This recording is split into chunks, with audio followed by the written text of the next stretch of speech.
Good morning everybody, कैसे हो आप लोग? ओके, तो आज हम ग्रेविटेशन का आगे बढ़ाते हुए केपलर्स लॉ स्टडी करेंगे। Okay, Kepler's law of planetary motion. तो चलिए स्टार्ट करते हैं। टॉपिक लिख देता हूं, Kepler's law of planetary motion.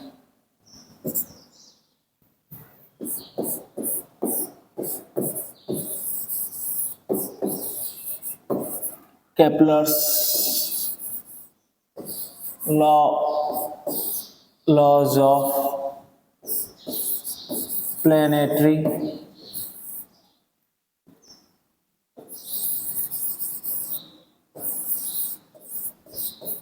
Motion. Kepler scientist थे, उन्होंने 3 लॉज दिए थे प्लैनेटरी मोशन का। तीनों लॉज वन बाय वन करके हम लोग देखेंगे। ओके, तो आई होप आप कंटिन्यू रखिएगा। हम इससे पहले इसके वेलोसिटी और vital velocity, laws of gravitation, gravitational field, ये सब हम स्टडी कर चुके हैं। आज हम Kepler's law of planetary motion देखेंगे, ग्रेविटेशन का। ये मोस्ट इंपॉर्टेंट टॉपिक है। 3 लॉज है और तीनों के बारे में वन बाय वन करके पढ़ेंगे। तो केपलर्स फर्स्ट लॉ देखते हैं क्या था थोड़ा सा।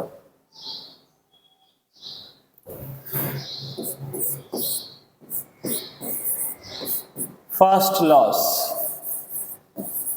ओके, फर्स्ट लॉ ये था कि all the planets moves in a elliptical orbit. Okay, all planets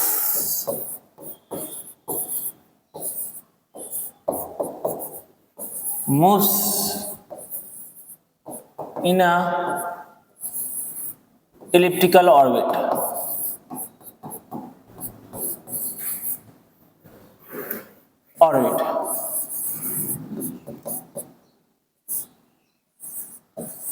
And sun is at focus. सन कहाँ पे?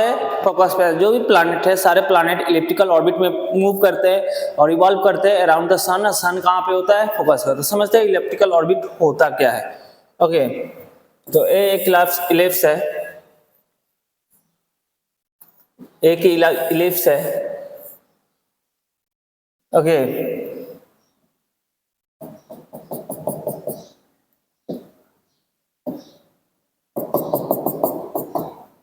ए है और ए बी है। बी इसका माइनर एक्सिस है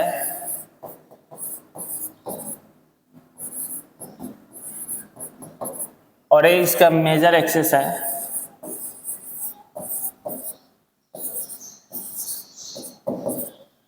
ओके, यहां कहीं पे फोकस होगा।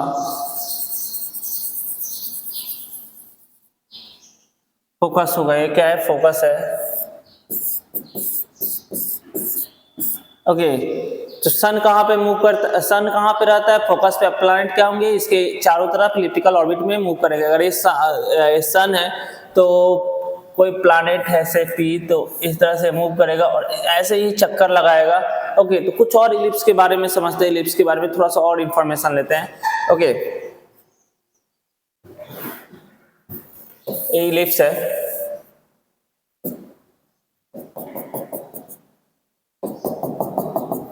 मेजर एक्सिस,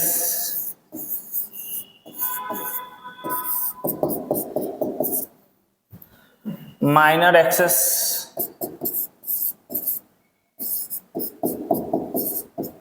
ओके, फोकस,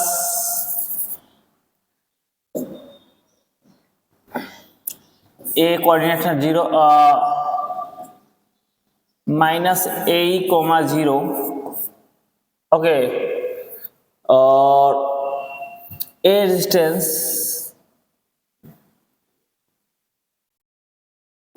ए माइनस ए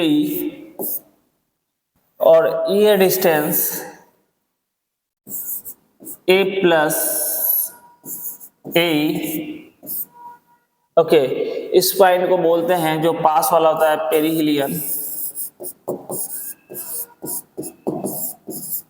ये होता है एफेलियन।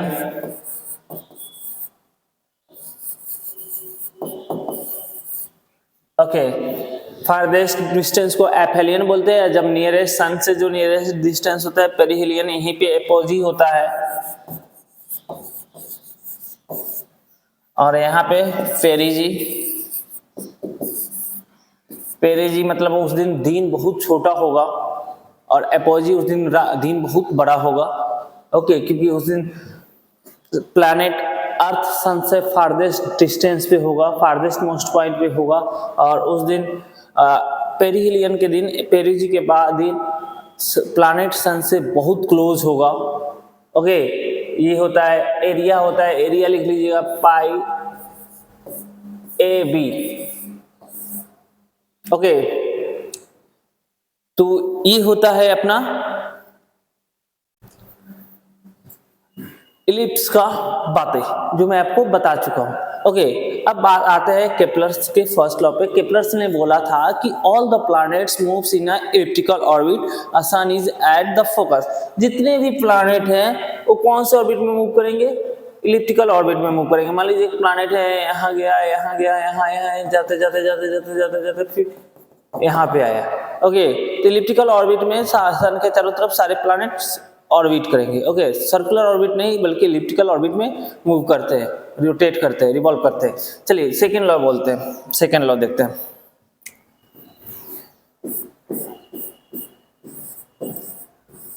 सेकेंड लॉ को हम केपलर सेकेंड लॉ को हम लॉ ऑफ एरियल वेलोसिटी भी बोलते हैं। बोला जाता है कि एरियल वेलोसिटी क्या होता है? कांस्टेंट होता है। Okay, areal velocity of planet is constant, which means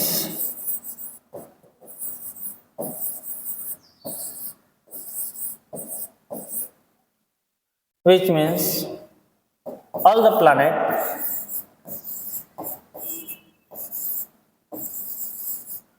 swept equal area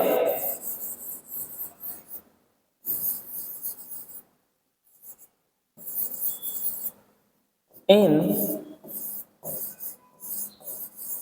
equal interval of time.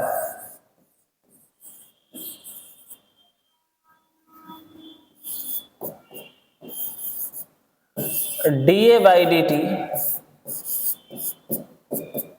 Constant होता है,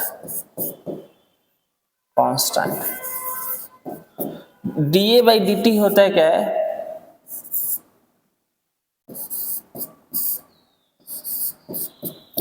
एरिया स्वेप्ट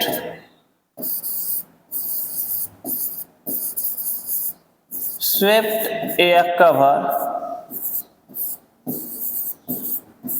अपॉन टाइम, ये डीए बाई डी होता है। ओके, इसको और डिटेल में देखते हैं क्यों होता है, कैसे होता है। कांस्टेंट है तो आप प्रूव करके दिखाइए, तो हम प्रूव करके दिखाएंगे। Okay, let's prove. Second law,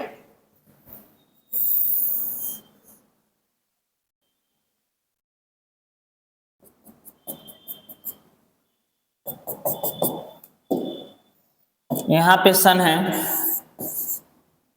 okay, किसी टाइम पे कोई प्लैनेट यहां पे था। ओके, फिर कुछ देर बाद वो प्लैनेट रिवॉल्व करते करते कहां पे पहुंच गया? यहां पे। ओके, कहां पे पहुंच गया? यहां पे पहुंच गया।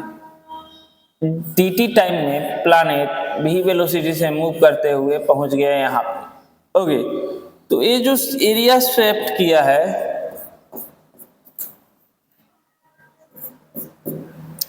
और एक और केस लेते हैं कि मान लीजिए कभी प्लैनेट यहाँ पे भी होगा, फिर यहाँ पे भी पहुंचेगा, और यहाँ से यहाँ जाने में, यहाँ से यहाँ जाने में प्लैनेट को भी टाइम लगा है dt। ओके, तो ये दोनों एरिया क्या होंगे? कांस्टेंट होंगे।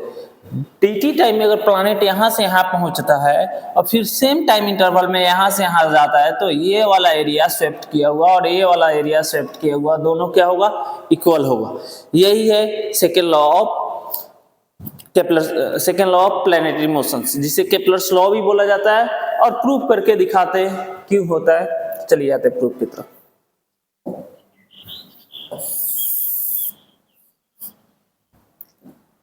ओके,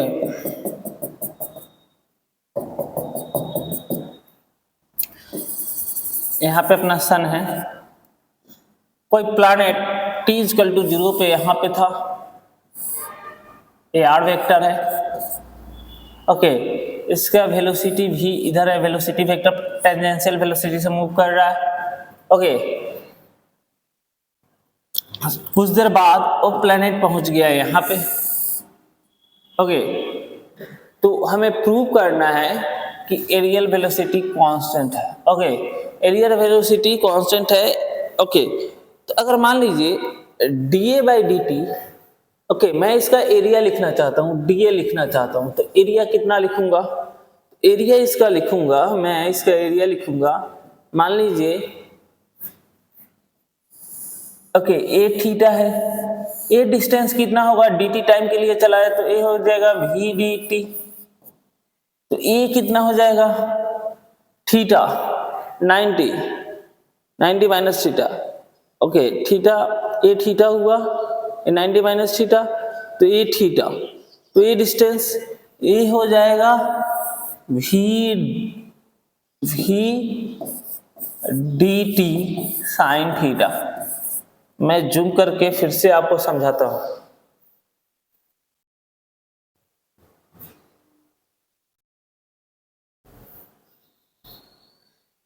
थीटा 90 माइनस थीटा, तो थीटा 90, तो ये कितना होगा V D T sine theta. Okay, चलिए समझ में आया।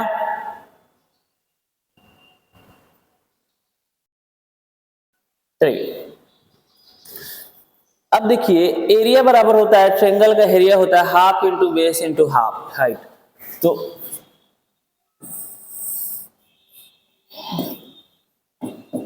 Half into base into height, ये हाइट हो गया, ये बेस हो गया। ओके, तो राइट एंगल ट्रायंगल का एरिया होता है half into base into height, मैंने डी लिख दिया। ओके, यहां से अगर मैं D A by D T लिखूं तो मैं क्या लिख सकता हूं, D A by D T R V sine theta. Clear है? ओके, अब बात करते हैं इस प्लैनेट पे सन एक ही फोर्स लग रहा है, जो ग्रेविटेशनल फोर्स लग रहा है इसी डायरेक्शन में लग रहा है, और आर वेक्टर भी इसी डायरेक्शन में है, तो टॉर्क बराबर टॉर्क कितना हो जाएगा, इस प्लैनेट का टॉर्क कितना हो जाएगा, टॉर्क 0 हो जाएगा। अगर टॉर्क 0 हो गया तो वहां पे क्या कांस्टेंट होता है, एंगुलर मोमेंटम कांस्टेंट होता है। तो torque 0 implies angular momentum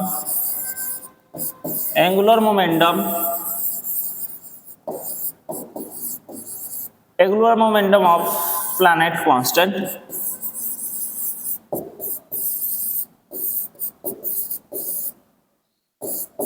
angular momentum L से डिनोट किया जाता है, तो कितना होता है M V R sine theta. Okay, तो D A by D T आया, okay, R V sine theta by 2। Okay, इस क्वांटिटी को अगर मैं 2 से मल्टीप्लाई कर दूं और m से मल्टीप्लाई कर दूं और m से डिवाइड कर दूं तो कोई दिक्कत नहीं होगा। अगर m से मल्टीप्लाई करने के बाद ये हो जाएगा M V R sine theta. Okay, तो M V R sine theta upon 2m। Okay, M V R sine theta upon 2m, तो M V R sine theta को हम D A by D T को लिख सकते हैं, D A by D T हो गया, M V R sine theta हो गया एल बाई 2m, जो कि कांस्टेंट है।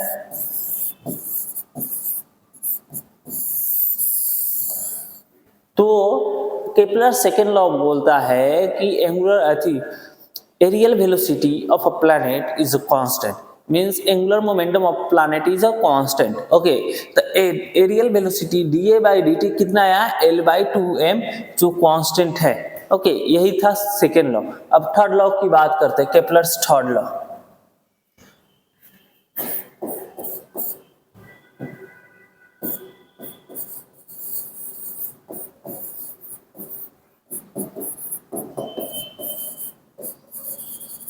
बोलता है square of time period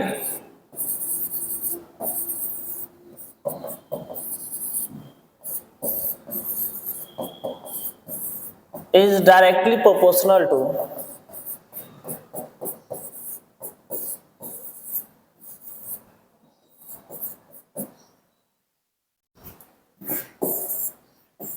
cube of distance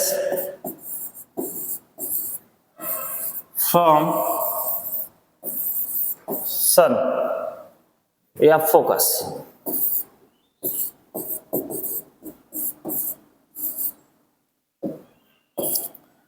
अगर कोई प्लैनेट